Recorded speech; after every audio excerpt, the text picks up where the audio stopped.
Hi, Assassins! I'm Brooke. And I'm Cami. Welcome to Bookish Realms. We're just two girls who can't stop talking about fantasy books. Welcome to our deep dive of Crown of Midnight. This episode covers chapters 17 to 23 of Crown of Midnight. Like in past episodes, the chapter summaries and character discussion are spoiler-free, but the rest of the pod does include spoilers for all of Throne of Glass. This podcast is for mature audiences only. Cami, take it away, girl. Let's get into some chapter summaries. As a reminder, this is a non-spoiler section where we summarize the chapters we'll cover in this episode.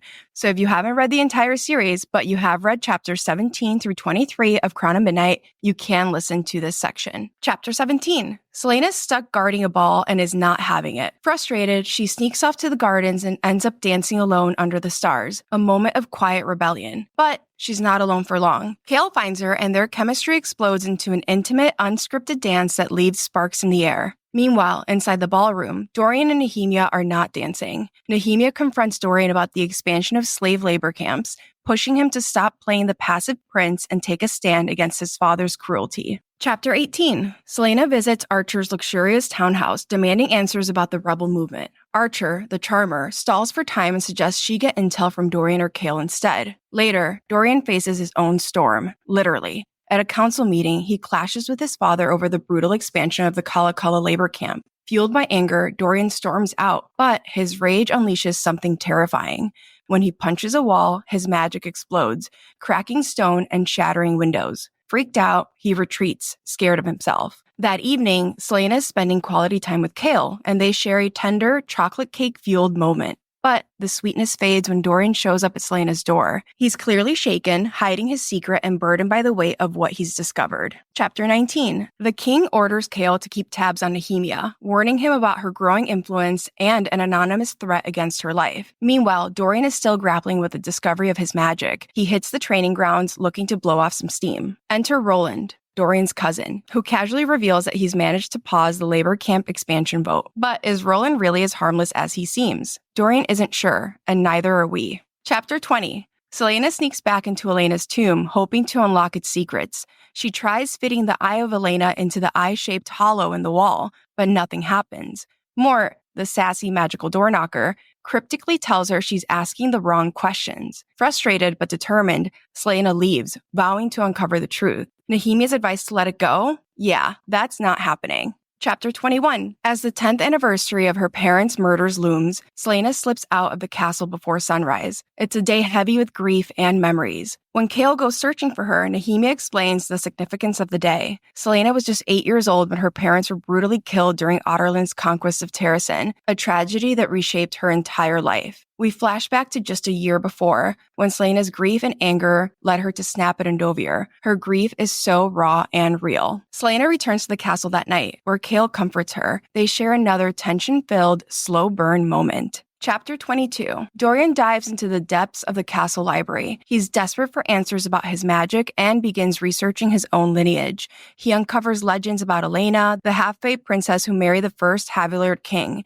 and the powerful Galathinius bloodline of Terrasen. But his research turns chaotic when he loses control of his powers, sending books flying off the shelves in a magical frenzy. Panicked and alone, Dorian resolves to keep his magic hidden, trusting no one. Chapter 23. After Kale's magical birthday dinner, Celaena drops a bombshell. She hasn't been killing her assigned targets. She's been secretly helping them escape. Kale's first reaction? Anger. But that doesn't last long. Instead, he tells her he'll leave with her when the time comes. The truth brings them closer, and they finally admit their feelings for each other. They return to the castle and spend the night together, where Celaena loses her virginity to Kale. In the morning, they agree to keep their relationship a secret, especially from Dorian. But secrets, as we know, rarely stay hidden for long. Welcome to Character Discussion. Here we'll cover what we've learned about each main character and some side characters and track their character development. This section is also spoiler-free. Celaena. In these chapters of Crown of Midnight, Celaena Sardathian's depth as a character truly stands out. She grapples with her past, savors fleeting moments of happiness, and confronts her challenges with determination. Her humor, vulnerability, and unyielding drive reveal her growth as both a person and a hero. One memorable scene is when Celaena dances alone in the moonlight. It's both whimsical and bittersweet. Quote, Celaena had left her post to dance. The music was loud enough that it reached them out to hear, and at the foot of the steps, Celaena waltzed with herself. She even held the edge of her dark cloak in one hand as if it it were the skirts of a ball gown, her other hand poised on the arm of an invisible partner. This moment captures her longing to be just a normal girl,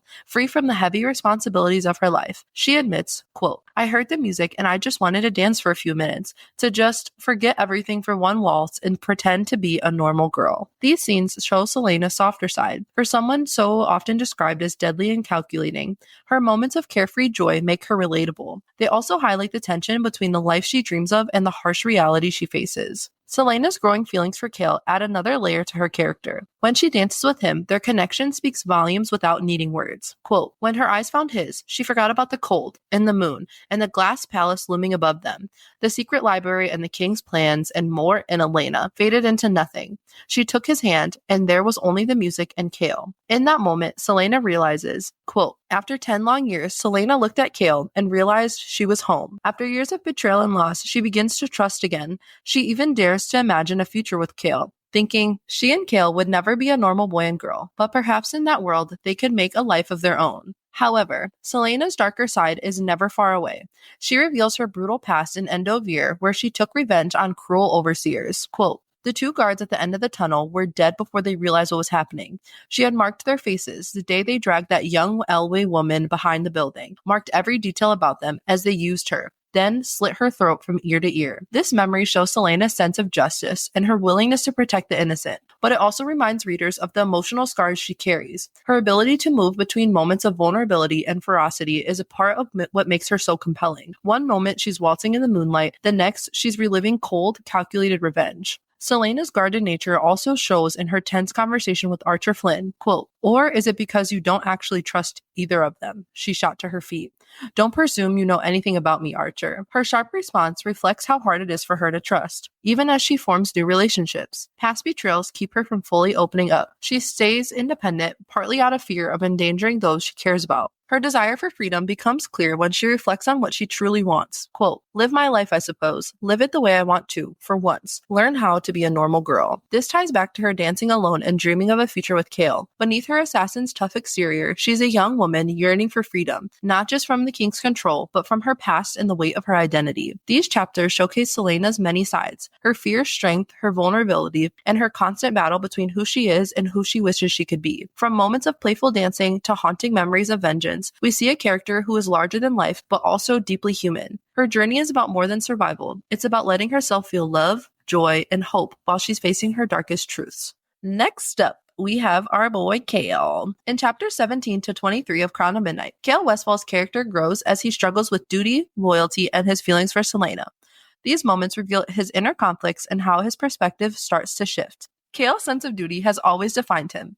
Quote, "Dorian and the king were where his loyalty lay. Without his loyalty, he was no one. Without it, he'd given up his family, his title, for nothing." This quote shows how much Cale values loyalty. It's not just a duty, but a part of his identity. However, his loyalty is tested as he begins to question the morality of his orders he's sworn to follow. Quote, "Perhaps my duties aren't what I expected them to be. The king kept things from him. There were so many secrets, and perhaps he was little more than a puppet, part of an illusion that he was starting to see through." This realization is a turning point for Cale, showing he's beginning to doubt the king and reevaluate his role in the kingdom. Cale's feelings for Celaena also grow stronger, despite his effort to keep his distance. Quote, "Desire roared through him, burning down every defense he'd put up, erasing every line he'd convinced himself he'd had to maintain. While he tries to stay professional, the wall he's built between them start to crumble. He reflects on the risks of crossing that line, saying, looking at the king now, Cale was glad he'd controlled himself. The line between him and Celaena was there for a reason. This conflict shows a man torn between his responsibilities and his emotions, making him relatable and human. Cale's loyalty to Celaena often outweighs his loyalty to the king, even if he won't admit it. When he learns about the anniversary of her parents' death, his actions show where his heart truly lies. Quote, "And despite his loyalty to the king, he couldn't turn away from her. Not today." This quiet act of care speaks volumes about his feelings, even as he struggles to put them into words. This raw honesty reveals a softer side of Cale, showing that beneath his disciplined exterior is someone deeply affected by love and loyalty. One of the most powerful moments comes during his argument with Celaena about following the king's orders. Quote, "You swore an oath to him," Cale says, clinging to his sense of duty. Celaena's response shows her moral stance. "I will not be his butcher." Though they clash, Cale's reaction hints at his own doubts. Quote, "And he wanted her to. From the moment she'd been crowned champion, he'd been sick at the thought of her doing what the king had commanded she do. This moment highlights the crack in Cale's loyalty to the king and his growing discomfort with the king's cruelty. In these chapters, Cale wrestles with who he is and who he is becoming. While his identity as captain of the guard remains central to him, his relationships and experiences are forcing him to see the kingdom's flaws. As his feelings for Celaena deepen, so does his understanding of the moral complexities surrounding him. This makes Cale a fascinating character, caught between the man he's been and the man he wants to be. Dorian. In chapters 17 to 23 of Crown of Midnight, Dorian Haviliard begins to step away from his role as the obedient crown prince and forge an identity guided by his conscience, values, and startling discoveries about himself. These chapters reveal his inner struggle with the oppressive world his father has created and his desire to take control of his own destiny. Dorian's life at court highlights his adaptability and grace.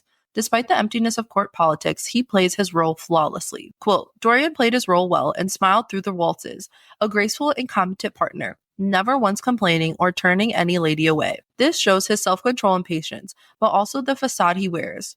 Underneath his polished exterior, Dorian grapples with his growing disillusionment with the kingdom and his role in its cruelty. His conversation with his father marks a turning point in his willingness to question authority. His disgust with the Empire's cruelty is clear. Dorian says, "Is this the plan? Now that we've conquered the continent, you'll throw everyone in Caliculla or Endovier until there's no one left in the kingdoms but the people from Otterland?" In a rare moment of boldness, he even suggests his father face justice himself. "How about you spend a year in Caliculla, and when you're done, you two can sit here and tell me about your plans for expansion." These remarks show Dorian's frustration with his father's tyranny and his growing desire to stand up for what's right. Yet, Dorian is still aware of the limits of his defiance. When considering the horrors of Caliculla, he reflects, he couldn't tackle Caliculla, not without causing a lot of trouble for himself and Nehemia. This internal conflict highlights his struggle, his desire to do the right thing balanced against the harsh realities of power and its consequences.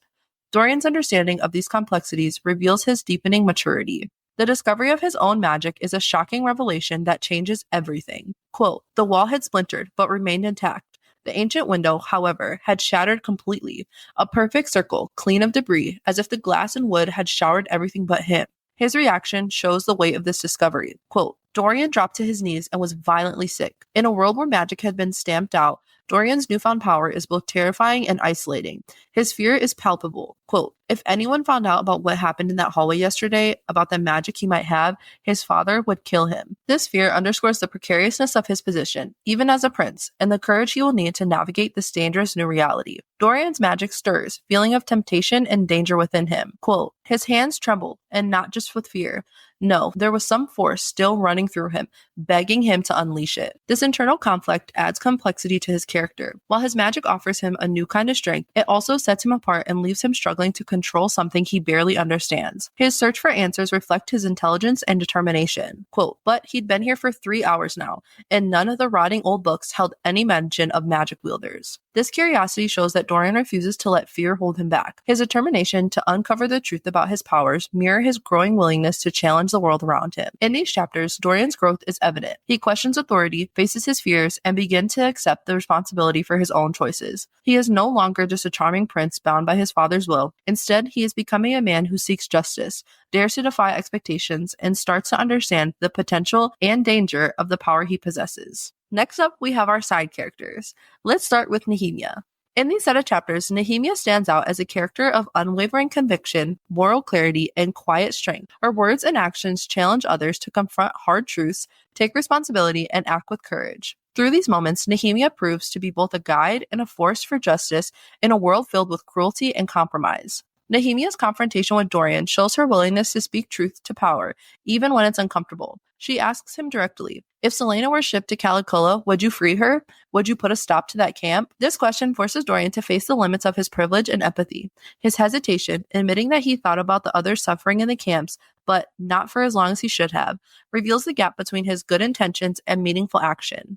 Nehemia doesn't let him off the hook, continuing with brutal honesty. Quote, innocents work and die in Caliculla and Endovier by the thousands. Ask Celaena about the graves they dig there. Her relentless push for truth highlights her role as a moral compass, one who refuses to let complacency go unchecked, even when addressing a prince. Nehemia also reframes personal relationships with the larger moral context by pointing to Celaena and Cale in the garden and asking, if she was sent back, would you free her? Nehemia forces Dorian to realize that every slave in the camp is someone's Celaena, someone loved, valued, and worth saving. Her words are a tender reminder that human suffering is universal, and the responsibility to act extends beyond personal ties. Her declaration of the simple difference between right and wrong cuts through any justifications or excuse. She says, "It is the difference between right and wrong. The slaves in those camps have people who love them, just as you loved my friend." This statement underscores her shakable belief in justice and her refusal to accept moral gray areas when innocent lives are at stake. Nehemia's ability to demand accountability without wavering reflects her inner strength and clarity of purpose. A mysterious moment adds layer to Nehemia's character when she tells Dorian, "When the time comes, when it awakens, do not be afraid." This cryptic warning hints at her knowledge of forces beyond the physical world and her deeper understanding of what's to come. Her promise to help Dorian when it is time shows her as a guide, not only in the matters of justice, but also in navigating the unknown. The sadness in her smile suggests she is prepared to bear heavy burdens or make sacrifices for the greater good. Nehemia's strength lies not just in her principles, but in her ability to inspire and challenge those around her. She calls out complacency, encourages compassion, and pushes others to confront difficult truths. While her character doesn't change in these chapters, she remains steadfast in her beliefs. Her influence deepens. Nehemia embodies courage, integrity, and wisdom, reminding everyone of the power of standing firm in the face of injustice. Next, we have Baba Yellowlegs. Baba Yellowlegs makes a haunting first impression, adding a dark and supernatural layer to the story. Her description is vivid and unsettling, saffron-colored ankles, an air of menace, and her eerie crooning words. "Come into my wagon, dear heart, and let old Baba Yellowlegs take a look into your future." This introduction immediately sets Baba apart as a character steeped in ancient and mysterious power, one that feels both captivating and dangerous. Selena's reaction to Baba speaks volumes. She instinctively steps back, clutching the eye of Elena as if to shield herself. This moment reveals Selena's vulnerability in the face of Baba Yellowleg's otherworldly presence and hints at the deeper threat the witch represents. Baba Yellowleg's ties to the Iron Teeth witches, infamous for consuming human children, add a sinister weight to her character. The fear surrounding her isn't just based on superstition, it's rooted in gruesome and terrifying legends. Baba Yellowlegs also serves as a bridge to the series' larger magical lore and forgotten histories. Her presence hints at a world far older and more dangerous than the one Selena is accustomed to navigating. Baba Yellowlegs isn't just a character, she's a living reminder of the ancient forces that continue to shape this world. Her arrival marks a shift, pulling Selena and the reader deeper into the story's magical and ominous undertones. Through Baba Yellowlegs, these chapters explore the growing tension between the known and the unknown, between mortal politics and ancient, untamed powers that linger in the shadows. Last but not least, we have Adion Ashriver. He makes a striking introduction as a formidable and commanding figure, renowned as a prodigy general and one of the fiercest warriors of the North. His reputation as a brilliant soldier and leader precedes him, making him both admired and feared. His confidence and authoritative presence leave an undeniable impression on everyone he encounters. Adion's connection to the royal lineage of Terrasen is a significant revolution. As a relative of Aelin Galathinius, the lost heir of Terrasen, his character takes on a deeper complexity. This shared bloodline not only ties him to the kingdom's fate, but also raises questions about his loyalties and the secrets of his past. Adion's link to Aelin implies that his role in the story will intertwine with the restoration or downfall of Terrasen. Through Dorian's memories, we get a glimpse of Adion's bold and multifaceted personality. Dorian recalls their encounters, noting Adion's proud and almost arrogant demeanor, which often creates a palpable tension between them. Despite his sharp edge, it's clear that Adion is deeply loyal to the things and people he holds dear, even if his priorities remain unclear at this stage. This introduction paints Adion as a character with a layered and possibly conflicted backstory. His commanding presence and ties to Aelin suggest that he will play a crucial role in the story's unfolding events. Whether as an ally or a challenge to the protagonist, Adion's actions and motivations will undoubtedly shape the course of the narrative in powerful and unexpected ways. Let's explore this world. Here we cover the main world-building elements that come up in chapters 17 through 23. We'll revisit these places and world-building elements in other episodes. For today, this section is not spoiler-free, so if you haven't finished the entire series, please do not continue. But please come back when you have. All right, let's talk about the witches. This chapter is our first real deep dive into their world, and it's packed with foreshadowing and lore that will become crucial later in the series. We meet Baba Yellowlegs, an Iron Teeth witch who serves as both a menacing presence and a window into the history of the Witch Kingdom. Baba even freaks Selena out. First, the history of the Witch Kingdom. Dorian's internal monologue gives us a glimpse of the past, a peaceful kingdom ruled by the Kraken dynasty, torn apart by the Iron Teeth clans in a brutal war. And I do mean brutal. Dorian remembers, Quote, Dorian had heard the legends of the fallen witch kingdom, where bloodthirsty witches had overthrown the peaceful Kraken dynasty and then ripped apart the kingdom stone by stone. 500 years later, songs were still sung of the deadly wars that had left the Iron Teeth clans the only ones standing on the killing field, dead Kraken queens all around them. The Krakens didn't go quietly, though. The last Kraken queen cursed the Iron Teeth witches and their banners, ensuring that no land would yield life to them as long as those banners flew. When looking at a map of Aurelia, we see the devastating effect of this curse.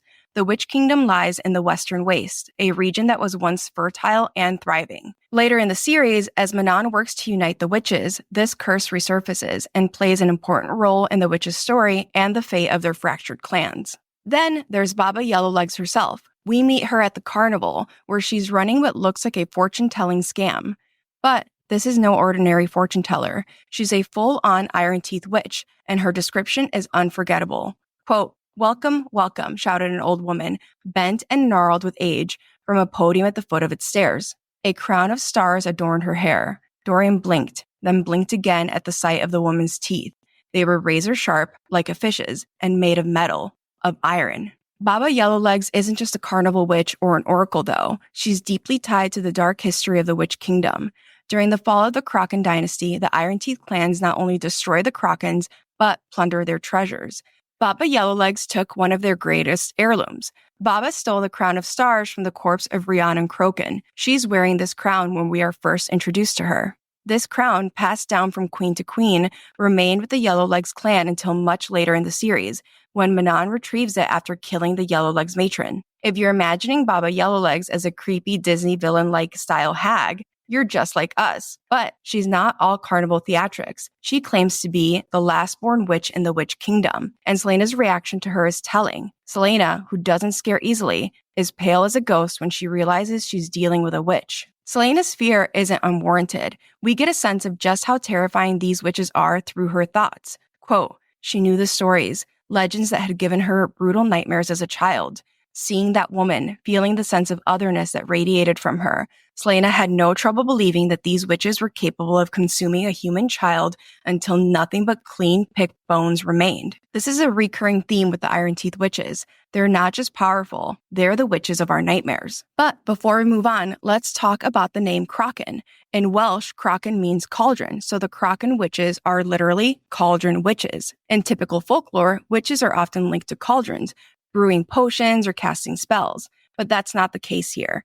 The witches in Throne of Glass aren't hovering over cauldrons, at least not in the traditional sense. However, given the role cauldrons play across the Maasverse, there may be a deeper connection we'll explore in our Crown of Midnight Maasverse Connections section. Building on the lore we uncover about the witches, Dorian's time in the library in this section of chapters expands Aurelia even further, diving into the history of Adarlan, Terrasen, and the war against Erewhon. This section is packed with revelations that deepen our understanding of the kingdoms, their power dynamics, and the magical legacy that continues to shape the characters and the series. Dorian's time in the library gives us some insight into his family's history and the broader magical and political world of Throne of Glass. One of the most significant things he uncovers is about Gavin Haviliard, Adarlan's founding king, and his connection to Terrasen.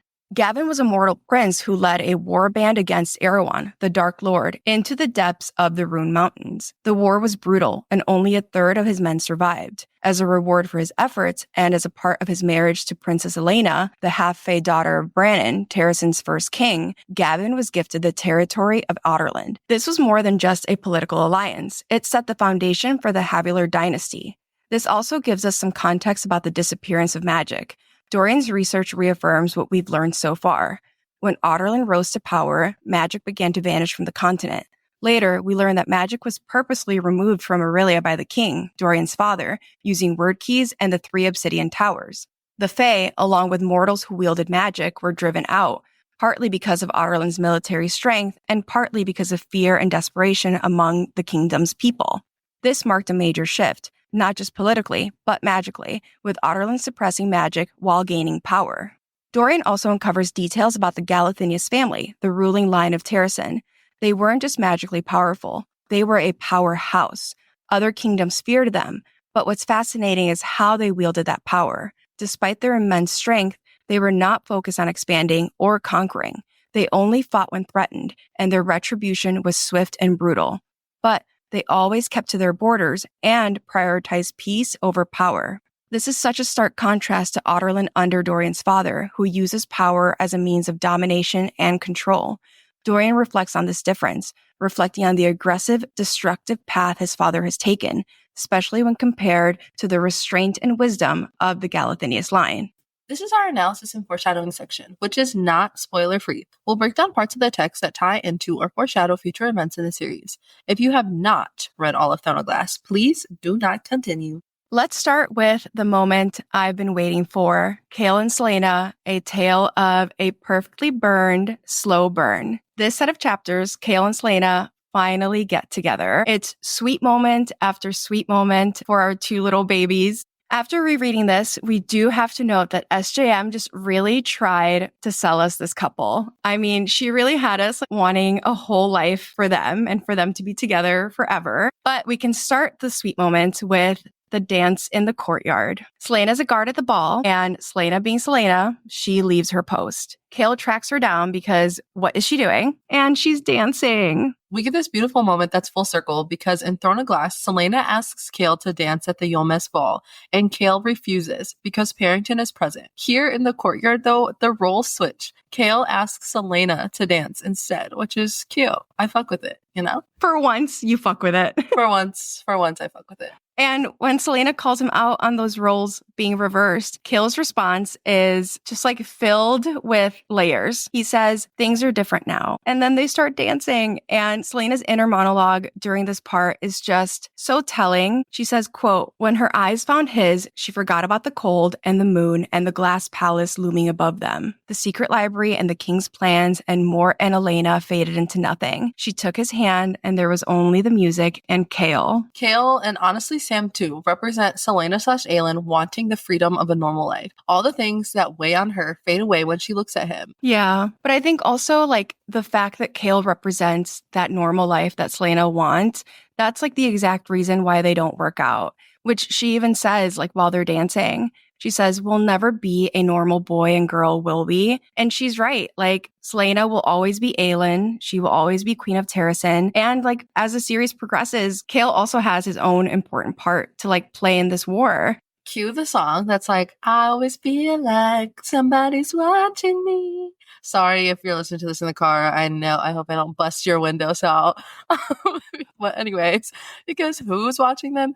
Dorian and Nehemia. We will analyze their conversation more later in this section when we cover Dorian's magic. But what Nehemia says to Dorian almost exactly mirrors what Celaena is saying to Chaol. Quote, don't cause trouble for them. You and I will always stand apart. We will always have responsibilities. We will always have burdens that no one else can understand, that they will never understand. And if they did, then they would not want them. It's kind of sneaky of Nehemia as she knows that they actually all have burdens coming their way, especially Celaena/Aelin, because she's the one who's going to have the most burdens out of all of them. It's interesting too that like this moment is happening as Nehemia is saying this to Dorian, because realistically, obviously this doesn't happen for Chaol, but out of the four of them, like Celaena/Aelin, Dorian, Nehemia, and Chaol to me is the one who probably had the best chance at a quote unquote like normal life if he hadn't gotten wrapped up in all of this. Yeah. Literally. But essentially, this is like exactly what Celaena is saying to Chaol. Like, they'll always be different. There will always be things that are in the way between like Chaol and Celaena being able to like truly tie the knot. But it's just really interesting that like these are happening simultaneously. Like, while Celaena is having this conversation with Chaol, like Dorian and Nehemia are also talking about this. But again, don't worry. We will return to this conversation between Dorian and Nehemia later on. And then the next day, when Celaena is thinking about all her recent tension-filled moments with Chaol, and how she's also trying to learn word marks, she says, trying to learn them while also trying to unravel the labyrinth that was Chaol Westfall was impossible. And I love this sentence. I think it's so funny. Like when you have a crush like that, like, yeah, you're trying to like take apart every moment and like trying to figure out, you know, what they mean and if they like you. And I think, again, it just like really represents like Celaena's desire for like a sense of normalcy, but also it shows us that their relationship has been complicated from the start. And you know what? Like throughout this series, I feel like so far she's gotten so many mixed signals from Kale because he's so tied up like in his duty and his position as captain of the guard that like he's not really sure where he stands. Like he doesn't know if his loyalty to the king is going to outweigh his feelings for Selena and vice versa. But we also get like a pretty decent POV from Selena where she really is pretty clear about her feelings for Kale. I think she also went back and forth for a bit and she's like trying to figure out what all these little moments that they've been having means. But she's thinking back to a conversation that she had with Nehemia in chapter 9. And it says, quote, "You know, the courts weren't always like this." Nehemia had said, "There was a time when people valued honor and loyalty, when serving a ruler wasn't about obedience and fear. Do you think another court like that could ever rise again?" Selena hadn't given Nehemia an answer. She hadn't wanted to talk about it. But looking at Kale now, at the man he was and the man he was still becoming, yes, she thought, yes, Nehemia, it could rise again if we could find more men like him. First of all, when I read this, I wanted to scream like, no, it could rise again because you're going to do it, girl. I think it's just like the feminist in me. I just wanted to be like, it's not so much about the men. Like if we could find more women like you, it could rise again. Mm-hmm. But I also think it's just like really representative of that honor and loyalty that we always talk about with Kale, that's what Selena sees as like the future of Aurelia if a new court could rise again. Yeah. And you know what? She lets herself daydream about like what having a court like that could do, right? So, quote, "And in that world, Selena swallowed hard. She and Kale would never be a normal boy and girl, but perhaps in that world, they can make a life of their own. She wanted that life because even though he's pretended nothing had happened after the dance they shared last night, something had. And maybe it had taken her this long to realize it. But this man, she wanted that life with him. Again, SJM really fucking sold us on Kale and Selena, and I'd argue she sold it even more than she sold us on Feyre and Tamlin. And it's also kind of like heartbreaking knowing how this all ends. Like Selena wanted a life with him. She's someone who, due to the events of her life, doesn't let herself think about a future that much. Like considering everything that she's went through. When she was in Endovier, like all sense of a future was gone. And now she's starting to realize, like now that she's out and she's in Otterland, okay, maybe there is a future. Maybe I can have a future. Yeah. And I also feel like it shows us that like she wanted a future with him, but also like a life of her own. Which we like touched on this in Throne of Glass a little bit, but Selena's time in the castle really kind of allows her to go off of what I would consider like survival mode. And she's letting herself like enjoy these moments and want these things. And obviously she does get that with Rowan eventually, but it does hurt to see like how much hope she had, especially with Kale, and just like how quickly it was crushed. Even though we get some sweet moments, which I know they're your favorite, things are quickly put in contrast with the things that Kale is fighting to keep. His loyalty. He reminds himself that the line between him and Selena exists for a reason. And then we get two sentences that perfectly describe our honorable captain of the guard. Quote, "Dorian and the king were where his loyalty lay. Without his loyalty, he was no one. Without it, he'd given up his family, his title, for nothing." Fuck, this hurts. I mean, it makes sense though. Like this is why Kale's character arc is so compelling. Like this sentence ends up being true and is something that he faces head on throughout Tower of Dawn. But he is so defined by his sense of loyalty, and losing it means losing his sense of self. And I think that's why like people struggle to empathize with Kale, because most of us are not put in situations where our duty and our loyalty and our honor are number one. Most of us are not put in situations where we have to give up our family or, you know, like our title, which I mean, we don't have those in current day, but we're not put in those situations. So we can't imagine like what it feels like to give up everything that we know. It's hard to hate on Kale because I think for him, like this isn't a choice about love, which as like humans, like we're so emotionally motivated. I honestly don't even think it's a choice about what's right or wrong. Like, is it right to support Selena? Is it right to go with her? I think it's a choice that just really defines how he sees himself. Like you said, he gave up everything. And now what, he's going to give it up again? Having Selena in his life is really making him face that head on. Like again, he's just questioning all of the things that he holds to be true about himself. Like, can he be more than a good soldier? Can he move past like blind loyalty and obedience? And who is he actually loyal to?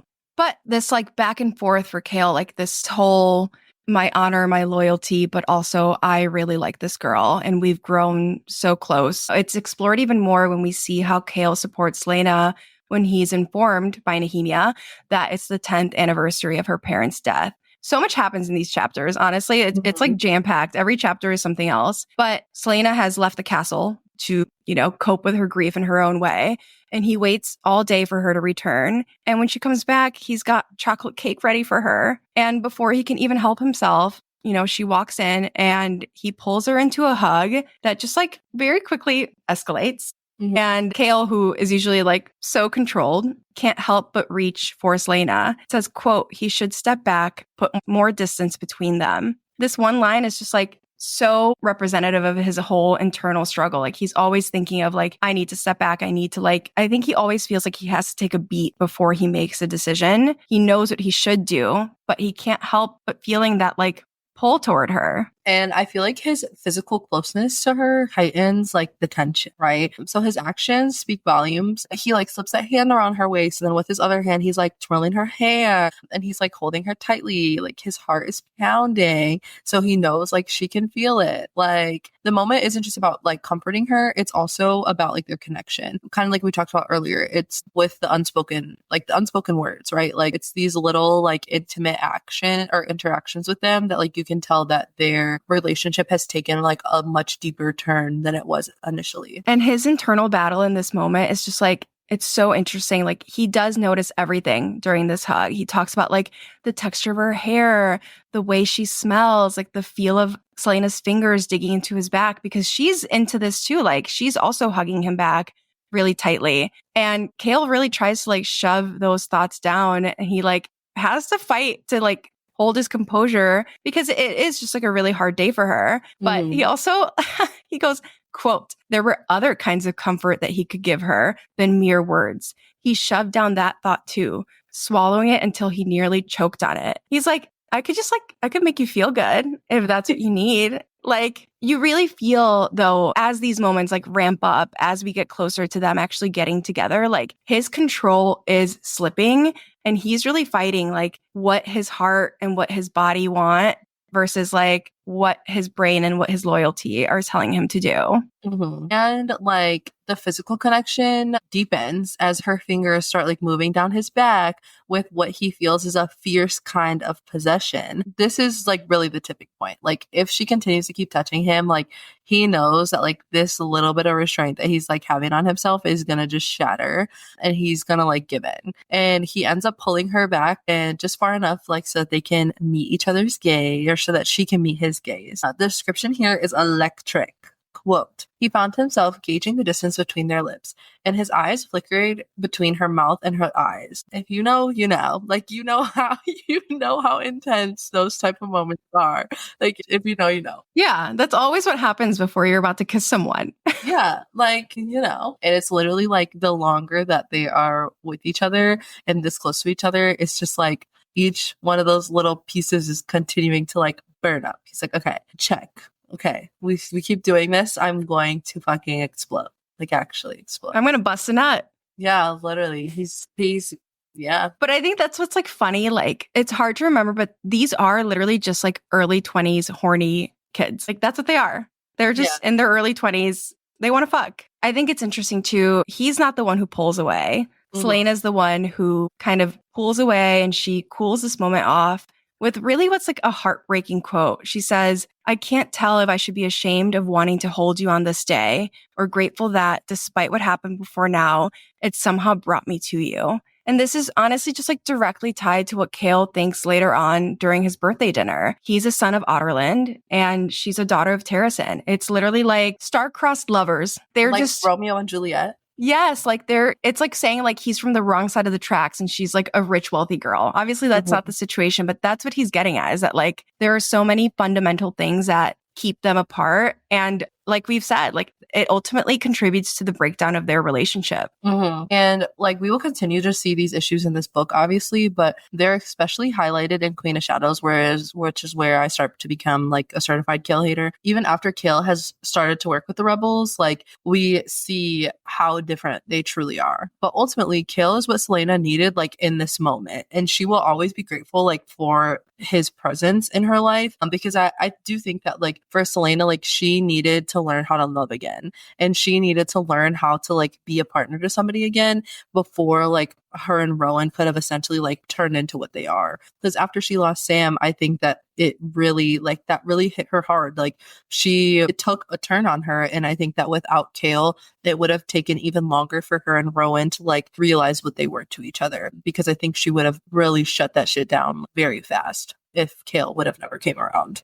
But we get the culmination of all of these like sweet moments, all this tension, all this slow burn, all these moments where they're both really going back and forth on like, is this going to happen or not? Is really the iconic birthday scene. And we've talked about this a little bit, but I really like to see like Celaena's femininity because she is just like, yes, a baddie assassin, like all of that. But she really shows like a softer, more vulnerable side. As she's like talking about Kale's birthday and planning for his birthday, she's like nervous and excited. And she says, quote, Celaena wasn't nervous. She had nothing, absolutely nothing to be worried about. It was just a dinner. Except, of course, she is nervous. She's like checking her dress, checking herself out in the mirror, and like just questioning her choices. Like, is this going to go well? Is he going to understand what I'm getting at? And it really shows us like, she just cares so much about him. Yeah. And, you know, like the significance of this dinner is that like Celaena puts extraordinary effort into planning this night. Like from the venue to the food, she's really detail oriented, focusing on like the little things that she knows that Kale is going to love rather than any extravagant gifts. The dinner also reflects like actions over objects personality, which is kind of like what Celaena embodies in a sense. And for example, the stew at dinner, right? So Celaena was like,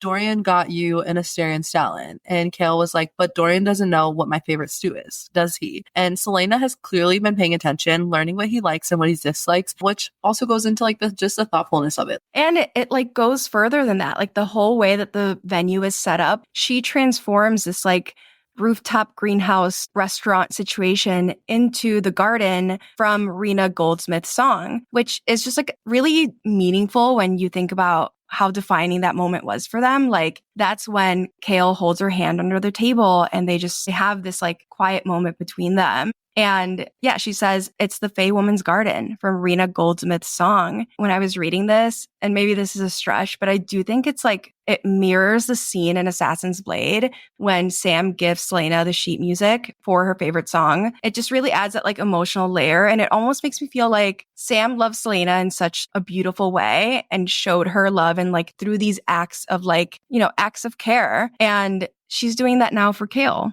But honestly, like before things could have gotten any deeper, like with Celaena and Kale, Celaena had to confess she had something riding on her shoulders, that she has not been killing the king's target, but smuggling them to safety. And Kale has a really mixed reaction of fear and also disbelief. Quote, because there was no possible way that she could have been that brash, that foolish, and insane, and idealistic and brave. He reminds her of her oath to the king, underscoring his core value of loyalty, even when it's conflicted with his feelings for Celaena. And I feel like he just really is like, this is kind of like what the nature of Kale is at this point in time. Like, he's like, okay, I respect you because you're not actually killing these people when I thought you've been out like murdering people, but I also admire you because you're defying the king. Yeah, and I think the words that he uses here are really interesting, like saying the first three words are something bad or like could be considered negative, like brash, foolish, and insane.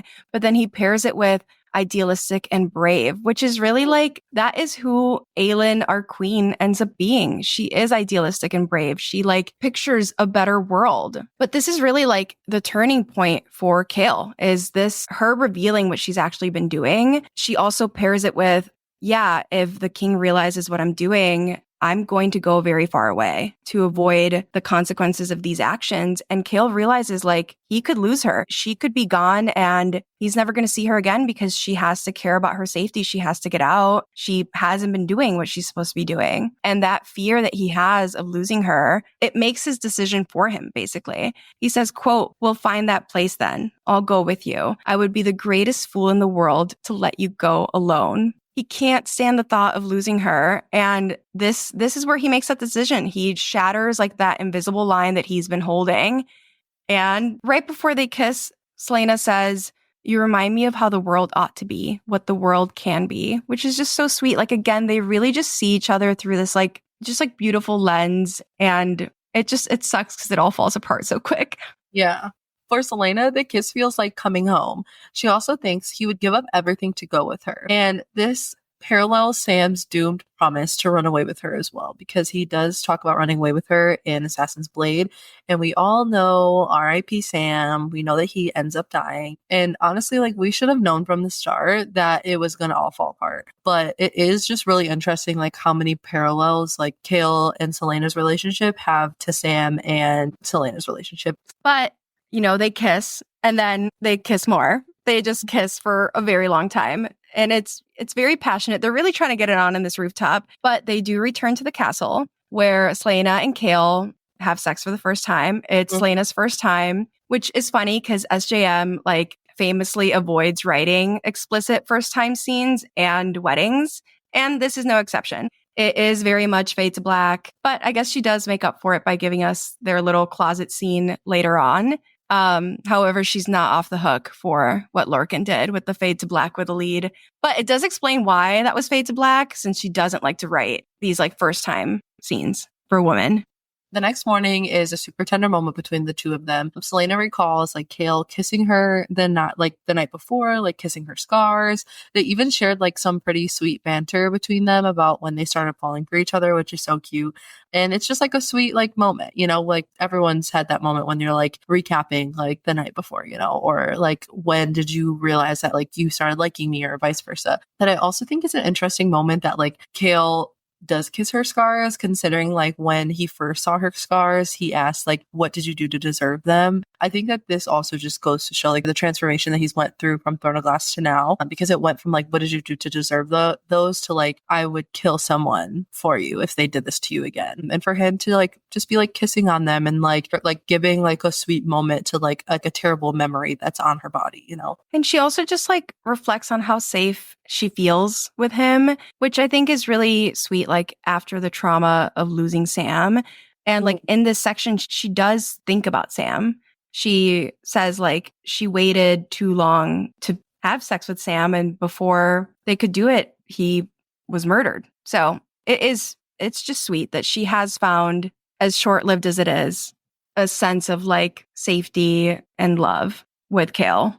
While Selena and Kale are basking in the afterglow of their first hookup and admitting their feelings to each other, this set of chapters is when Kale's betrayal begins. He's keeping one very important thing from Selena. Someone has made a threat against Nehemia's life, which Kale learns about this, like he almost immediately makes this decision to like not involve Selena at all. And while there's a million things that like broke these two up, this is the biggest one. Like this is the one that Selena keeps referencing to. Like him keeping the secret was the reason why Selena wanted to kill him. It is sad that like we get these two like contrasting things happening. Like they're so in love and they're so happy to be together. And meanwhile, like without him knowing it, like Kale has already made the decision that's going to break them up.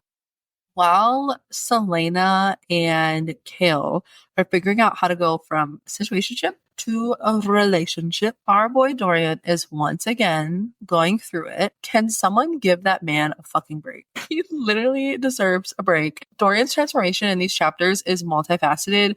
He defies his father for the first time. He manifests his magic and starts to seriously consider the implications of his family's legacy. So this is that conversation that we talked about earlier when Nehemia and Dorian are watching Kale and Selena dance outside. And Dorian's already in his feelings, and Nehemia does not care. She does not hold back. But her like line of questioning, the things that she brings up, it is important for Dorian to start realizing. It's important for his character growth. Nehemia draws a clear line between their lives, like her and Dorian's, and those of Selena and Kale. She says, we will always stand apart. We will always have responsibilities. We will always have burdens that no one else can ever understand. She really is trying to remind Dorian of his privilege and kind of start nudging him to think about what are like the broader implications of his power. And the differences that just exist between him and other people because he is the crown prince. Nehemia also like is pushing like for empathy from Dorian. So she's challenging him to like broaden his compassion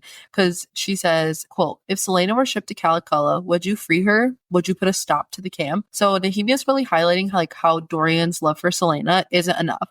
Like he must extend that same empathy to thousands of people suffering under his father's rule. And her piercing observation, the slaves in those camps have people who love them just as much as you loved my friend, I think is such an important thing for Dorian to realize, because I feel like up until this point, Dorian has held like hurt in his heart about what happened between him and Selena and like what's happening with him and Kale. And like it's been noted that like obviously like their relationship is different now because of the events that have occurred. And I think with him, like he's been so stuck and caught up in his own world and his own life that he doesn't realize that like it extends beyond the glass castle. Like just because like things are happening here and your people here are safe does not mean that like the people outside are safe, which ultimately I think sets him up to be like the king that he does become and the person that he does become later on. And like Nehemia's not just, I mean, obviously her words that she's saying are focused on increasing his empathy and like getting him to push for that worldview. Like you said, you have to see outside of like, just because you care about someone, you don't want them to be in a bad situation. You should not want anyone to be in a bad situation, regardless of whether you know them personally or not. But while she's talking to him, she traces word marks 3 times during this conversation. The first time, quote, Nehemia traced an invisible pattern on the glass pane. The second time, she traced another symbol on the window. And the third time, she touched his chest. She touches Dorian's chest and traces a symbol there too. This is actually like a big unanswered question for me. This isn't explained. It's not explained why she traces these word marks around him and on him, but we can theorize. We could say that the marks could be a way of testing Dorian's power. She could be kind of tracing these to see if they react to him in some way or if they give her some sort of idea of, yes, he has power. This is the power he has. Or she could be trying to like activate something within him, like to wake up his power, which kind of ties into what she says to him at the end of their conversation, which she says, quote, you have more power in you, Prince, more power than you realize. It sleeps in here. When the time comes, when it awakens, do not be afraid. When it is time, I will help you. It's so interesting because like right after this, essentially, Dorian's magic manifests. And it just seems like Nehemia knows more than she's letting on. And I mean, we know that she knows more than she's letting on, but like, what does she know about Dorian's power? And what are these word marks doing? And I think that like the way that Dorian reacts, like after this happens, like she walks away and Dorian feels something stir within him. Quote, he stared after the princess, wondering what her last words had meant and why, when she had said them, something ancient and slumbering deep inside of him had opened an eye. The eye imagery here is very fascinating because it connects to like the broader series motifs, like the eye of Elena, the eye of Damaris. Again, we can't confirm that Nehemia's word marks and her words played a role in like unlocking his magic or like preparing him in some way or like testing that he has magic. But it can't be a coincidence that the very next day he manifests his magic. Dorian is in his father's council chambers where decisions about Caliculla's labor camps are being made. And he's really haunted by what Nehemia said the night before. He's thinking about it the whole time. He's thinking about like memories that Selena has shared about suffering in Endovir. This is all happening in his father's council chambers, which like when I read this, I literally like stopped dead because these council chambers end up being the place in Heir of Fire where Sorsha is beheaded. And it's also where the Wordstone collar is placed around Dorian's neck. And we can't just like ignore the fact that like Dorian's first act of defiance, first time he speaks up in one of these meetings, is also the place where he loses himself in a way. It's so interesting that both of these moments happen in his father's council chambers. So with this act of defiance, Dorian challenges the proposed expansion of Caliculla, pushing back against the council's inhumanity. Quote, and where will the slaves sleep? Will you build a shelter for them too? Roland responds with a chilling lack of empathy.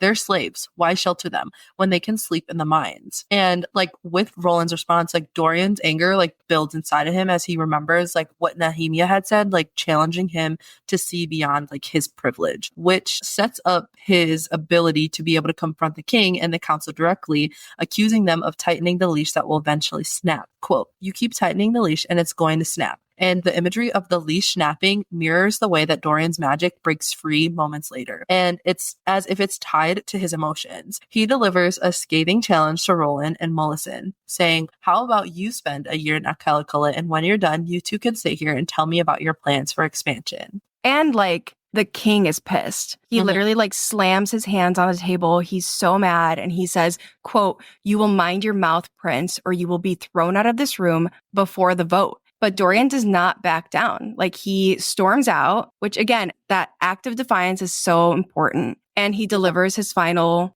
vote. He says, quote, "You want my vote? Then here it is. No, not in 1,000 years." This moment is like what triggers the full release of his magic. He's so mad. He goes down a hallway and he's so mad. He punches a stone wall and he's like so surprised because the stone cracked under his hand. Not a small crack, but a spider web that kept growing and growing. And it spread so much that it literally like shatters a window nearby like completely. Dorian, obviously, he's just trying to protect himself at this point. He doesn't realize what's happening. He drops to the ground, like trying to shield himself from all the glass and stuff. And he looks up and he realizes that the area around him remained untouched. He says, quote, "A perfect circle, clean of debris, as if the glass and wood has showered everything but him."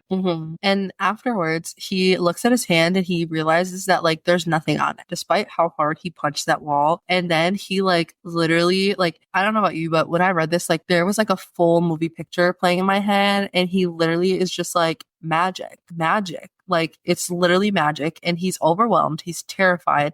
Like he drops to his knees. He's getting sick, and he just is like, how is this possible? How is it possible that I can have magic? Like he also highlights the stigma and danger surrounding magic in Otterlin and the weight of like what this discovery means for him. Yeah, I think it's ironic and telling that like his power emerges and manifests at a moment where he's fighting against essentially like the helplessness that he feels when he's in his father's presence. Like he really feels like he has no power when he's in front of his father. And he exits after this like act of defiance. And what does he get? An immense amount of power. So I just think that's interesting. It almost, obviously he can't see that in this moment, but it does feel like, in a sense, like fate is on his side. It's like, oh, you felt powerless in that meeting. You felt like you couldn't do anything. Here's something that will make it so you can do anything you want, you know? Yeah. Dorian's initial reaction to his magic isn't good, and his reactions continue to escalate. Like, he is not, you know, happy. It's not giving like, I got my letter from Hogwarts. Dorian is terrified. He's like immediately trying to seek answers, and he knows he has to hide his power. He knows that like instinctually he needs to be scared, and he does, I think to some extent, feel like this is just going to make him even lonelier. So who does he seek out? He seeks out Nehemia, because that's what she had just said to him the night before. "When it awakens, come to see me." So he looks for her in her rooms, and she's not there, which I think is interesting because obviously later on we find out that Nehemia has been sneaking out of the castle to do rebel stuff. So instead, Dorian goes to Selena's room, and it's really interesting because when he gets to Selena, he kind of subtly has revealed his magic again. She says, quote, "Dorian took a ragged breath," and Selena suddenly realized just how cold it was in the hallway. Like, I don't think he even realizes that like all the temperature stuff that's happening around him all the time is his magic. Like, and Selena kind of fumbles this moment. She can sense that something is wrong with him, but she doesn't push him on it. And Dorian keeps his secret and leaves without telling her what just happened. This like also turns into like some set of desperation and self-loathing for Dorian, because he goes, quote, "It had to be a mistake. Maybe he dreamed it all up. Maybe it had just been a combination of the right elements at the wrong time." And he's like clinging to this idea that like magic is gone and it should not exist within him. It's just like this heartbreaking realization that he goes, if anyone found out about what had happened in that hallway yesterday, about the magic he might have, his father would kill him. He had a second son. after all, which is just really like, that's really heartbreaking because he reflects on the fact that like his family was never a real family. His father's love or even basic care is non-existent. Like he goes, families weren't exactly supposed to think like that, were they? Yeah, because I think like to some extent, Dorian thinks that his only value to his father is as heir to the throne. And that's it. And honestly, his mom too, like when his mom is around, what is she trying to do? She's trying to hook him up with the most like compatible and valuable match for the kingdom. It's not about what Dorian wants or who he loves. It's about what's going to make us more powerful, what's going to look good. You know, like Dorian continues to have through after finding out what his magic is and all of this, like he has these like really negative reactions. Later on, they're at the carnival that his mom organized for Holland, which is ridiculous. But his thoughts here are really chilling. Like he thinks about how, you know, his mom must not have even thought when she put this carnival together because it's got like illusions and tricks. And like that is basically as close to magic as you can get without being real magic, which is treason in Otterland. But he also says, as he's walking around the carnival, like he says, perhaps he belonged in one of these cages. And again, it's like that internalized fear of magic is so real for him because that's what he's grown up knowing. He's grown up seeing his dad like absolutely destroy magic wielders, but it's also like it's crazy foreshadowing because in a sense, like Dorian does end up in a cage when that Wordstone collar traps him. He's trapped in his own body with this Valg prince who's trying to essentially erase all of Dorian inside of him. Dorian's magic just continues to be like something that he clearly like is not fucking with. But he says he couldn't begin to imagine how she'd, Selena, look at him if she found out he might, he kept telling himself, have some trace of magic within him. Dorian assumes that Selena would judge him harshly, unaware that she understands this fear completely. Like, Selena is also hiding her magic, which, like, obviously he wouldn't know because she's hiding it for a reason. And she struggles with, like, those feelings too. And that's why she is Selena Sardothian versus Aelin Galathinius at this point in time. Because she's not ready to, like, grapple with that fact. And he is going through the same realizations that, like, she has, you know? As we like move forward, we realize that like Aelin is a fire breathing bitch queen, but it also makes it so that she's like one of the few people who could really empathize with him in this moment. And it's so sad that they don't get to connect over this. They don't get to bond over it, but they both have like the same arc where like Aelin spends her entire time in air fire, like learning to control that magic and really like learning to love that magic. It's interesting because also Dorian spends a decent amount of time in Empire of Storms and Kingdom of Ash learning to use his magic and control it. But here, like Dorian's focus is really just like this desperate need to figure out how to suppress this magic. He says, quote, if he truly did have magic, then what about Holland? Hopefully by then he'd figure out how to suppress it and teach Holland to do the same. And his thoughts are also connected to like his father's brutal methods of getting rid of magic. He mentions that like they used to behead people, dismember them and burn them. Like the concept of magic was completely annihilated by his own father. And also, like, you know, I'm just like a nerd, but the burning of magical people really stood out to me because that's just like a really interesting parallel to how witches were burned at the stake during like the European witch trials. Like, this is a common theme of like, you have magic, we're going to get rid of you. I think it's also sad because as we've talked about like so often, Brain is really just a lonely prince. Like he is so lonely in his life. So much of his life is solitary. And I think this revelation that he has magic is only going to intensify that loneliness. And as Dorian searches for answers in the library, his magic stirs again because he really is out of control at this moment. And it says, quote, his hands trembled and not just with fear. No, there was some force still running through him, begging him to unleash it again. And he like all the books come off of the library, like bookshelves. And Dorian just like, he can't bring himself to embrace it. He says that he could tell no one, trust no one. It just like makes him even lonelier that he already was. In this set of chapters, we do get some Valg mentions. Again, we're always on Valg watch around here. There's 2 dead giveaways for Valg possession. 1, black eyes, or 2, black rings. During the meeting in the council chamber, Dorian notices that Roland has a black ring now, which matches his father's ring and Duke Parrington's ring. Quote, 3 matching rings. 3 black rings to signify that they were bound in some way to each other. Little does Dorian know at this point in time that is exactly what those rings mean, but Dorian has yet to uncover like how deep this truly goes. And this means like we're officially on Valg watch for Roland. Also, when we meet Roland, he was already painted as an unpleasant character from the very first introduction. But now it feels like we really do have a real reason to truly fear him and like be watching out for what he's doing, what he's up to, especially when we think back to the things that Cain was capable of doing in Throne of Glass when he was wearing a ring, a black ring, and was Valg possessed. And sadly, like we do know that Roland is eventually upgraded from this black ring to a Wordstone collar. And when Manon finds him at Morath, Roland literally begs for death, which is something that Manon provides for him. I will never elevate Roland to the level of tragedy that we see with Cultain, but it is a very similar story. This might not be the best section to bring this up, but we have to talk about Holland really quick. Holland is a huge unanswered question for us as readers, and we really only get a few glimpses of Dorian's younger brother, but Holland is also painted as this unpleasant, like, character from the get-go. So clearly, like, we know from the jump, like, something's not right with Holland. Like, he's really young. His behavior is mostly just like disregarded, like boys will be boys kind of thing. But we know that he throws tantrums, like, and has a temper. He got violent before, like with the castle staff. I'm pretty sure he like threw porridge at them, and then that was why like they had to send him away. And I just think it's really interesting because like we also learned that Dorian and Holland were both conceived when the king was already possessed by the Valg. Yeah. And I think what's interesting about that is like the timeline of things, because if we look at Cain, the longer that Cain wore the ring, the more powerful he got, the bigger he got. Obviously, that was like connected to the Ritterak. But even when Dorian has the Wordstone collar on, like he mentions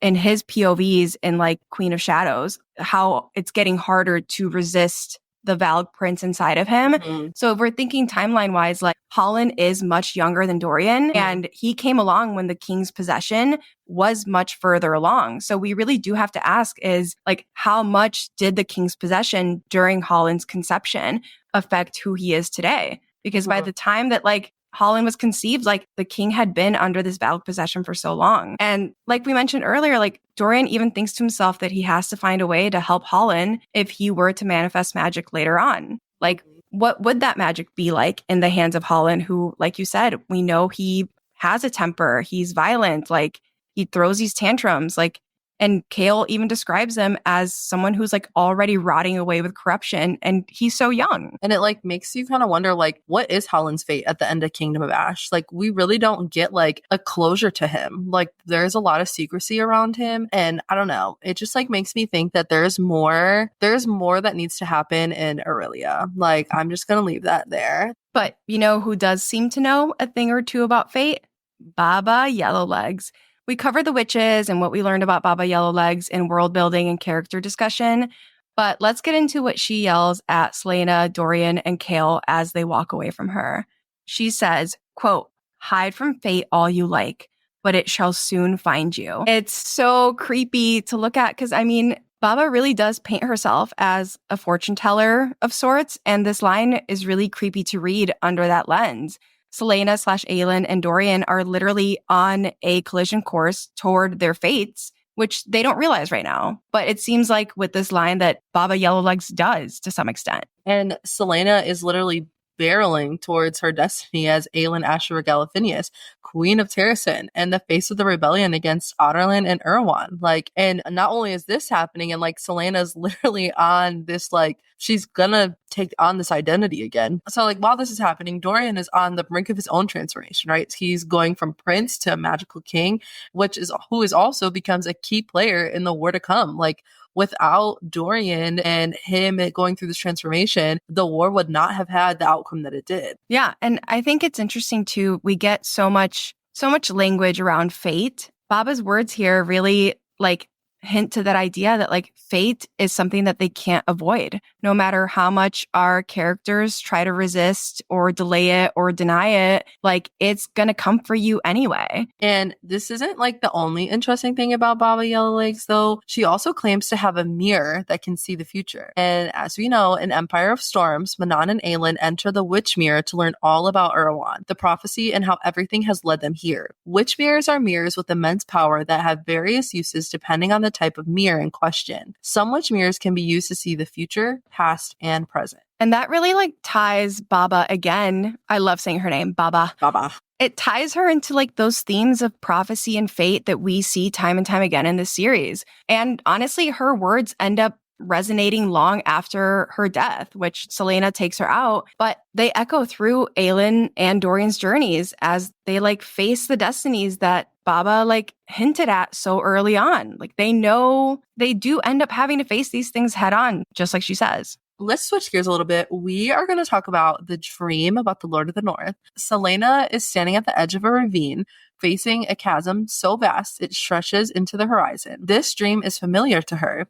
She says she'd had this dream before, always this setting, always this night of year. So this recurring nature suggests it holds deep symbolic meaning tied to her identity and destiny, which, as we find out in this set of chapters, is that this is like the night leading into the anniversary of her parents' death, which happened 10 years ago. Yeah, and she always has the same dream like the night before. Mm-hmm. The landscape of this dream, though, is really interesting because it's really described in two parts. Or like, you know, behind her, in front of her, and kind of in the middle between these two. So behind her, there's a barren, rocky plain, a wasteland devoid of life, which really mirrors like her current state of like detachment from her past and her heritage. As we like end up hearing time and time again, like Terrasen is a kingdom long since burned to ash. And it's not a stretch to say that this is that kingdom. But then before her is a ravine that lies in a lush living forest. And that's just such a stark contrast to what's behind her. It really almost like symbolizes like she needs to keep moving forward to reach that like lush, alive forest. Like there is a vibrant future there for her and her identity as Aelin Galathynius. Like it pushes her toward the future. Mm-hmm. Yeah. And I think that like the stag in that dream that we see in there is such an important figure, and it's a legendary figure that shows up. So the Lord of the North, which is the white stag with the flaming antlers, represents immortality and divine power. He's a figure of immense importance in Terrasen's lore, blessing Bran and Galathynius and helping Aelin in her journey to reclaiming her kingdom. Quote, his massive antlers glowed in the moonlight, wreathing him in ivory glory. And there's obviously such a connection here with the stag to like Celaena and Aelin. The stag watches Celaena with ancient eyes. And I think that just really emphasizes like this stag's wisdom and like understanding of her potential and destiny. And she even recalls like that she's seen him before. She says, quote, it had been on a chill night like this that she'd spotted him through the bars of her prison wagon on the way to Endovir. So it's interesting that the last time that she saw him, like physically, at least we think, like maybe he was like a vision, but we have to assume that he was actually physically there. He was watching her get carted away. He was literally watching the Queen of Terrasen go into a slave camp. I do think that the stag is like a symbol of hope generally. And like it helps her cling to that idea of like hope and freedom because it really does just symbolize home. Like the stag is also a constellation in the sky that like people of Terrasen can always find to find their way home. There's so much symbolism in dreams. Like we literally, people have like pay to have their dreams like interpreted. And I think the symbolism of the ravine here is really like a representation of that barrier. Like the ravine is literally separating Celaena from the stag, which really like mirrors like the emotional and physical distance that Celaena feels from her true self, from being Aelin, from being in her homeland of Terrasen. And she describes this ravine in a really chilling way. She says, quote, there was no end to the darkness in that ravine, no end and no beginning either. And the ravine is also described as breathing, pulsing, and whispering, almost alive with her buried memories and regrets. Quote, it seemed to breathe, pulsing with whispers of faded memories, forgotten faces. And when she stares into the ravine, it reflects her own face. Quote, sometimes it felt as though the darkness stared back at her, and the face it wore was her own. This suggests that the darkness is not just an external, but an internal conflict that she's having, representing her fears, guilt, and the parts of herself that she has tried so hard to suppress. This is parts of her past that she doesn't want to deal with. It's parts of the past that she doesn't want to face. But every time she stares onto this ravine, it's her own face looking at her face being you have to face this shit. You cannot continue to get to this luscious land that you're trying to get to if you don't cross this hurdle that is this ravine of your past. Yeah. And I mean, the stag's invitation in this dream basically mirrors that. It's almost like a call to reclaim herself. The stag moves closer and kind of angles his head, almost as if inviting her to join him. Mm-hmm. But I think it's what we've said time and time again, Celaena's not ready to cross that ravine just yet. She's not ready to reclaim her identity as Aelin or reclaim her heritage. And I think because of that, as the stag approaches, as it invites her, the ravine seems to widen. She says, quote, "The ravine only seemed to grow wider, like the maw of a giant beast opening to devour the world." I really think it just reflects distance between Celaena and Aelin is so big in her head that she almost feels like it couldn't get smaller. It can only get bigger. She could only get farther from Terrasen. She can only get farther from who she could be as Aelin. And when Celaena does not cross, the stag turns away. Quote, "The stag turned away, his steps near silent as he disappeared between the tangled trees of the ageless wood.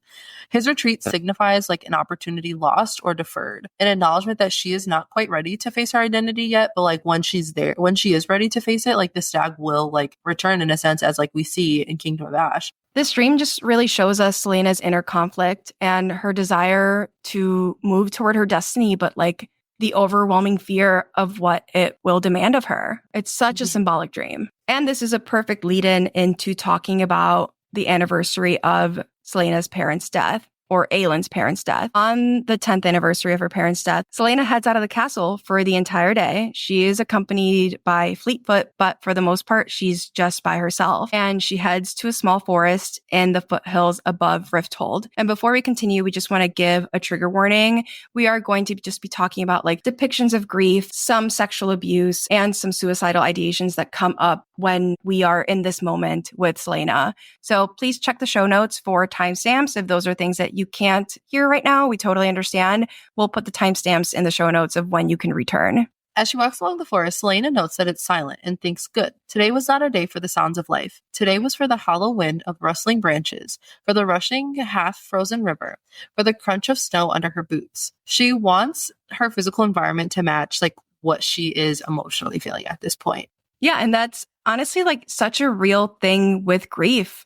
I think we've all had experiences with someone we love passing away, and it really feels like when someone dies, the world just keeps moving on without them. And that's a really hard thing to grapple with. She doesn't want to hear the sounds of life because the people that she loved in her life are gone. And I think it is just really real. You feel like everything just keeps moving. And how can the world keep moving when you've lost someone?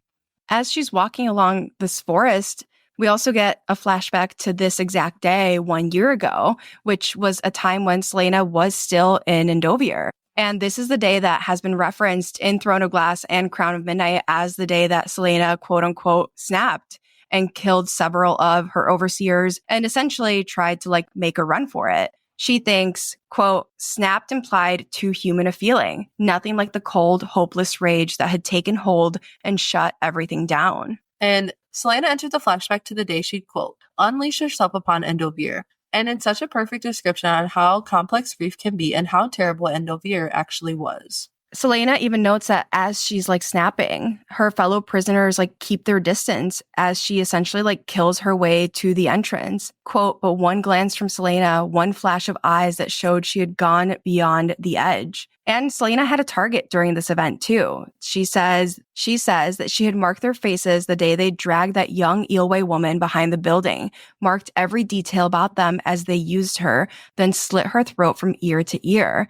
She's not just snapping. Yes, she's snapping because of the grief. She's snapping because this is such a hard day for her. She's been trapped in Endovier. You feel the raw grief, the desperation, the rage, But I think it's really interesting too that what she also had in mind here was revenge for what was done to a fellow prisoner, and not just any fellow prisoner, a woman from Yilway, who Selena ends up having a pretty deep connection to because of Nehemia. And this fellow prisoner was sexually abused by these 4 overseers and then murdered. And again, this just like goes to show like why we keep saying that Selena's life experiences are so important.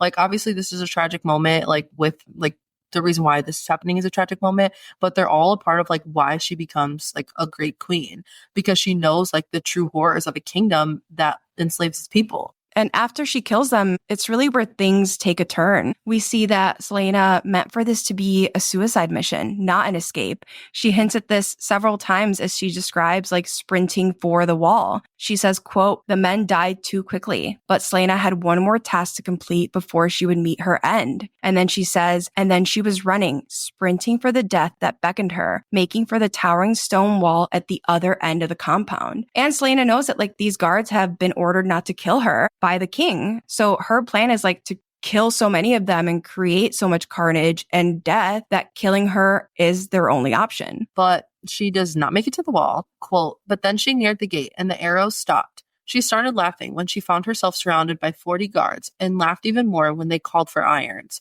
She was laughing when she lashed out last time, one final attempt to touch the wall. 4 more went down in her wake. She was still laughing when the world went black and her fingers hit the rocky ground, barely an inch away from the wall." This shit just really fucking hurts. Like, going back and rereading it, like, it just really feels like in this moment, like, she wanted to die. Like, she wanted to go out in this, like, blazing rage. Like, she wanted them to feel the pain that she felt. And she was just like, "I'm done. Like, I simply can't handle this anymore." And the almost like uncontrollable laughter she experiences here is, to me, just like shows like such a raw depiction of grief and the rage that grief can trigger. There's so many things that are like making her emotions so raw and real. Like, you literally feel her desperation like coming off the pages when you're reading these scenes. And when she does come back to the castle, Kale notices how sad Selena looks. Quote, "Her eyes were purple beneath, her face was wan, lips colorless, her turquoise eyes weary and haunted. Her grief is obvious to him." And it's like, this is one of the days of the year she allows herself to like feel this pain and sit with it.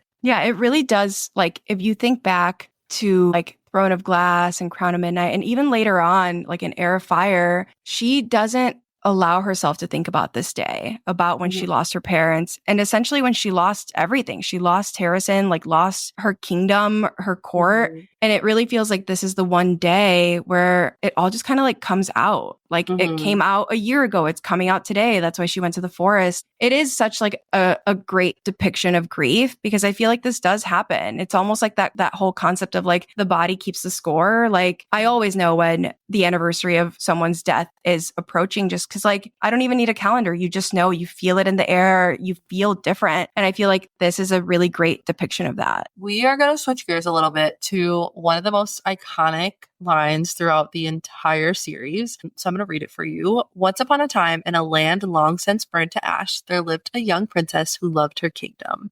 Which, I don't know about you, but every time I read that, it just makes me a little teary-eyed, because it just reminds you of like everything that Aelin has went through in this series. But anyways, in this set of chapters, we get 2 mentions of this line, and the context in which they happen is so interesting. So the first time we hear about this is when Selena finds Dorian outside of her rooms, waiting to speak to Nehemia after his magic manifests for the first time. Quote, "He turned for a heartbeat. There was something in his eyes that reminded her of a world long since burned, a glimmer of color and power that still stalked the edges of her nightmares."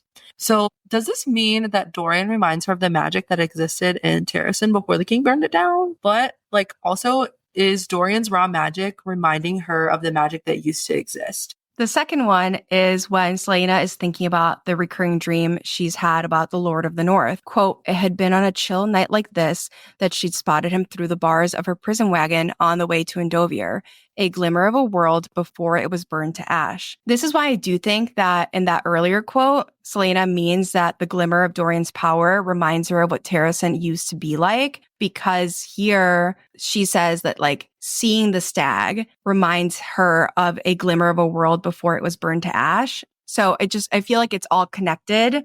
I don't know. That's just my theory. It's also really interesting that we see these lines and the first one, it cuts off at a world long since burned. And then the second one we get, it cuts off at a world before it was burned to ash. It's really sneaky. SJM leaves out the most important line, which is the line that references a young princess, which obviously we end up finding out that Aelin is the young princess that is mentioned at the end of this line. And next, our favorite moments. These are moments in this set of chapters that we really just loved. I'm going to kick it off with my favorite moment in this set of chapters. It's literally right after Kale and Selena fuck for the first time and they're laying in bed together and they're talking about how are they going to break the news to the king? Are they going to keep this a secret? What are they going to do? And Selena tells Kale, who said anything about shame? Honestly, I'm surprised you're not strutting about, boasting to everyone. I certainly would be if I tumbled me. And Kale responds with, does your love for yourself know no bounds? And Selena comes back with, absolutely none. I just love this because Selena is I'm that girl. And she shows so much confidence and she just embodies who you would want in a female main character. And she's that girl and she knows it. And honestly, when I look in the mirror, I'm you're that bitch. Who would not want to not have you? You know what I'm saying? So it's just I relate to her. My favorite moment is definitely when Selena, Kale, and Dorian are walking through the carnival and Dorian gives Kale his gift, which is an Asterian stallion, which is essentially a very fancy horse. And Selena shares that she also had an Asterian mare once. When Dorian asks her how she got it, she reveals that she stole the horse from the Lord of Xandria. Dorian and Kale are both actually shook by this, but Selena just laughs and tells them that she will tell them the story another time. And I just love how casual she is about stories like this and the things that she's done and experienced. And also this moment comes from one of my favorite novellas in Assassin's Blade. So I just love to see these things start to pop up. And to leave you off, we will talk about our final thoughts about this set of chapters. So as we continue to keep reading Crown of Midnight, I literally forget how much I loved this book the first time going around. And as we keep reading it, I just continue to fall more in love with this series. I didn't think that was going to be possible, but it is. And this set of chapters specifically is just when you see such huge shifts within the series. We get introduced to the witches, Baba Yellowlegs gets introduced, we get our first mention of Aedion. This is when you start to realize this isn't just about an assassin and her little story in Otterland. You see the stakes are so much higher. There's so many more things that we don't know. And in this set of chapters, Selena is just really setting out to be a normal girl and wants a sense of normalcy. And little does she know, she will never have that. And I think in this set of chapters, she begins to understand that deep down that this is not she's never going to be able to just be a normal girl. She's sensing that bigger things are at play here. She's going to have to take back her crown basically. And she's going to have to take back this identity that she's tried so hard to push down. And I feel in this set of chapters specifically, there's so many mentions of I just want to be a normal girl. I feel in every chapter that is in this set of chapters, there is a mention of her just being I want normalcy. I don't want anything more than that. And I think this is just also when she starts to realize that okay, it's time. I'm going to have to take shit back, And I think that it's just really her mourning the life that she wished she could have. Yeah, I agree with you on loving Crown of Midnight on this reread. It really does set up so many things for the series. And even though Kale and Selena, I'm such a huge fan, they finally get together. I really do think Dorian is the star of this set of chapters because he is just such a complex character to me. I think the breakdown of his belief in his own kingdom and his reaction to his own magic were all so interesting on a reread as well. Because I think they almost go hand in hand. As he starts questioning what his father is doing, it's when his magic manifests. And to me, it's almost his own form of rebellion. His reaction to his own magic is also really heartbreaking. It's sad because he's grown up in a world where being a magic wielder is one of the worst things you could be. And you can see that he's really internalized those feelings when he searches for answers about where his powers came from, or it talks about how he needs to figure out how he needs, how he can suppress it. I love Dorian, and these moments really set us up to see how his personal strength too allows him to resist the Valak's possession as well. We see that Dorian is a strong man. We know he's smart. We know he's intelligent. We know he's kind, but you really start to see like his strength of character and his personality here. I love Dorian. I also love that like we're introduced to the witches in this set of chapters. I really do wish we could have like a whole novella on like the history of the witches and their lore, because it's just really interesting to me. That wraps up our deep dives for chapters 17 to 23 for Crown of Midnight. We hope you enjoyed our analysis and theories. Don't forget to follow us on Instagram and TikTok, where our handle is @BookishRealmsPod. We'd love to hear your thoughts on these chapters, so drop us a comment or send us a message. Also, leave us a rating if you liked what you heard. It really helps us out. Join us next week when we continue our Crown of Midnight deep dive. Until then, keep reading, Assassins. Bye!